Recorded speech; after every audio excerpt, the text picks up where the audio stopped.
నైరుతి బంగాళాఖాతంలో వాయుగుండం ప్రభావంతో ఏపీ వ్యాప్తంగా విస్తారంగా వర్షాలు కురుస్తున్నాయి. ముఖ్యంగా రాయలసీమ, దక్షిణ కోస్తా జిల్లాలలో భారీ వర్షాలు పడుతున్నాయి. మరోవైపు వాయుగుండం రేపు తెల్లవారుజామున తీరం దాటే అవకాశం ఉందని ఏపీ విపత్తుల నిర్వహణ సంస్థ అంచనా వేసింది.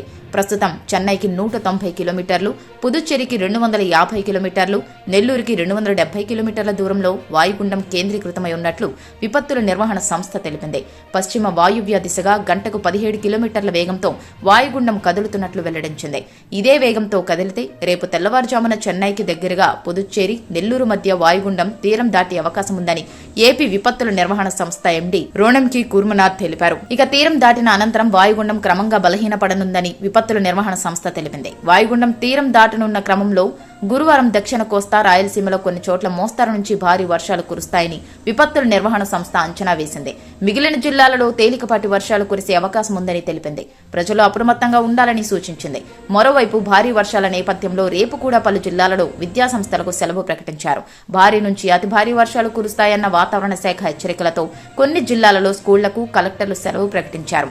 ప్రకాశం, చిత్తూరు, తిరుపతి, అనంతపురం, శ్రీ సత్యసాయి జిల్లాల్లో పాఠశాలలకు రేపు సెలవు ప్రకటించారు. మరోవైపు ఏపీ వ్యాప్తంగా భారీ వర్షాలు కురుస్తూ ఉండటంతో ప్రభుత్వం కూడా అప్రమత్తంగా వ్యవహరిస్తోంది.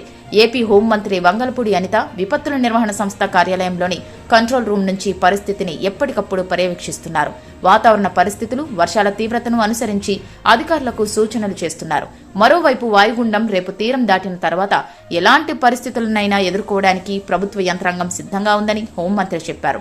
విద్యుత్ సరఫరాకు అంతరాయం కలిగితే పునరుద్దరించడానికి అన్ని ఏర్పాట్లు చేసినట్లు చెప్పారు.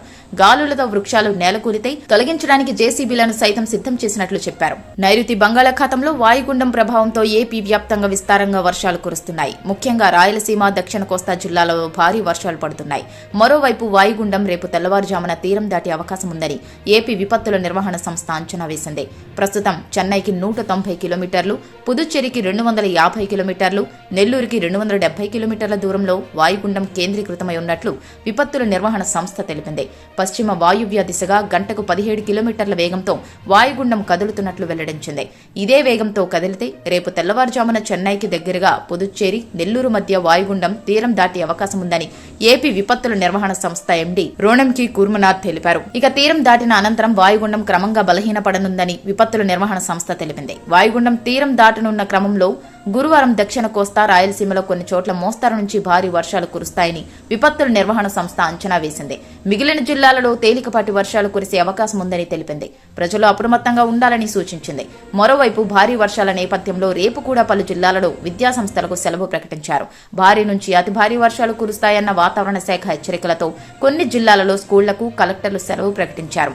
ప్రకాశం, చిత్తూరు, తిరుపతి, అనంతపురం, శ్రీ సత్యసాయి జిల్లాల్లో పాఠశాలలకు రేపు సెలవు ప్రకటించారు.